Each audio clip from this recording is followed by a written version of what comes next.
Hey guys, Hi. welcome to our channel.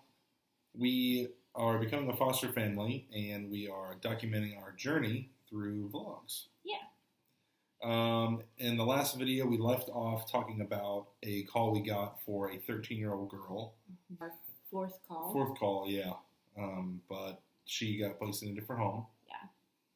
Which is good because they found, she was kind of like in the middle of nowhere, but they found somebody within the school district. So that's always... At that age, it's tough to transfer schools. Yeah. So that was a good thing, but we thought that there was a likely chance that they would pick us because she would have most likely had to transfer schools no matter where she was going to go. So we thought we had a chance, but then luckily they found within her school district. Yeah. Each time we get these calls, we kind of like, get our hopes up a little bit. Yeah, it's impossible not to. Right. But then we have our dog walking around. Yeah, he's like pitter-patter in his paws a little bit before.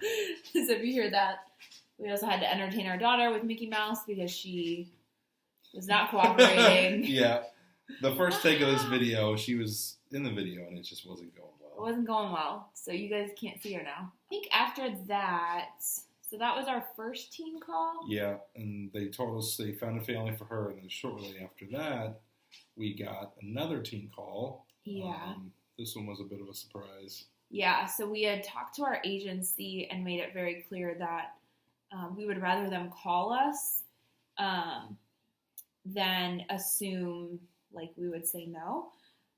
Based on certain circumstances. So we basically just let them know that we were open to considering most anything that fell within 5 to 15 female. So this was a 14-year-old pregnant teen and definitely was not expecting that call. And luckily we were together when we got that call. We were together when we got the call. Yeah.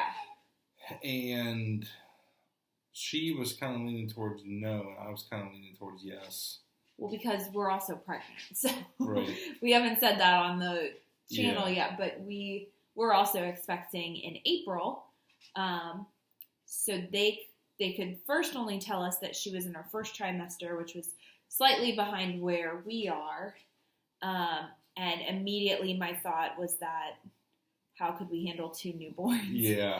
Because this girl is in a foster family with a sibling. She's kind of in a bad situation.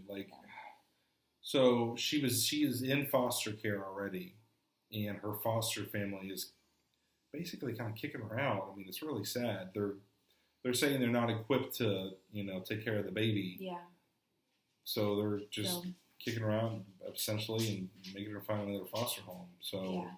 Which we don't know the full circumstances. Yeah, we don't know the full circumstances. But because it sounded like they would probably be open to still like supporting, being a part of her life, especially since they still had one of her siblings. But yeah, so she was going to be displaced right after the holidays. They wanted to keep her for the holidays and then find her a new home. So it would be for prenatal and postpartum foster care. No answers to anything as far as, why the circumstances. We didn't have very little information. Yeah. Very little. Yeah. To go off of. But based off of that, we did say yes. We just wanted to confirm her due date to make sure that we would be, available and that the timing wouldn't be, messed up for any reason, because we wanted to make sure we could support her throughout the whole thing.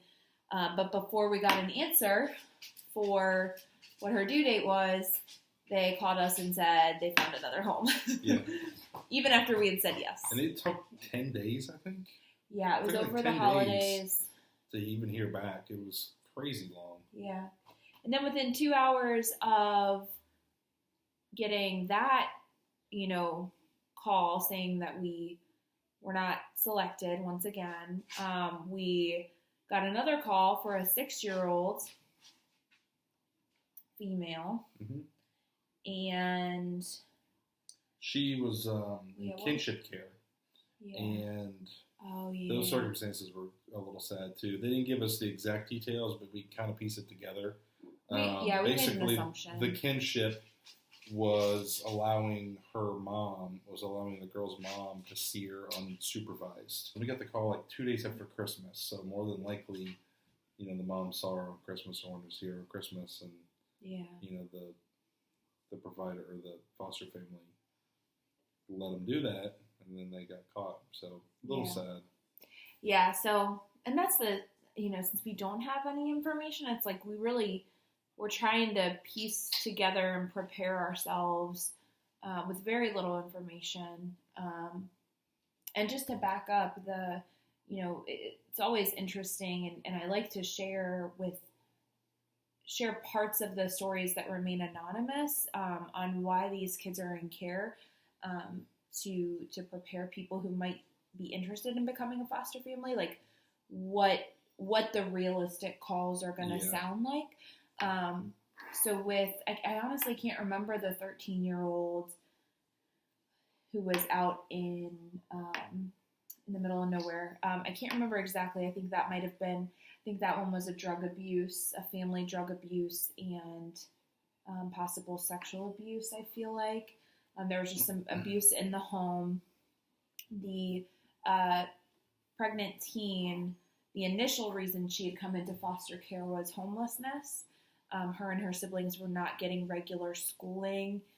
They were in and out, didn't have any reliable, place to stay with their family. So that's why they were in foster care. And the 6-year-old, what was the 6-year-old? I think that was exposure to pornography and different sexual abuse. And violence in the home.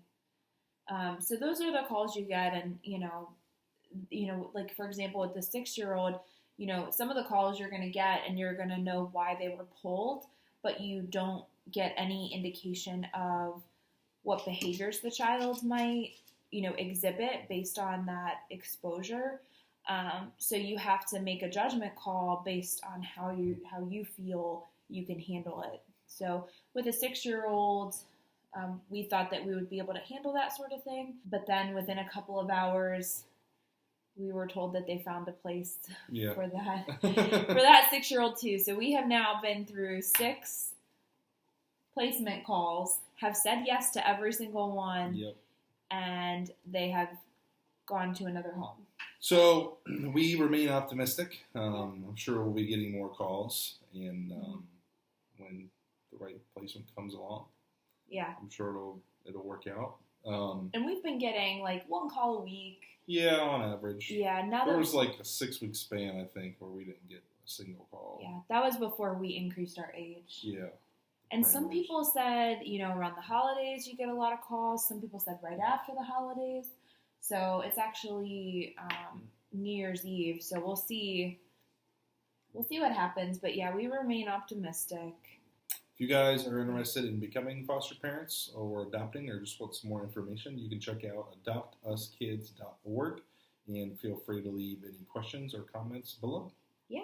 Thanks for watching, guys. See you next time. Bye.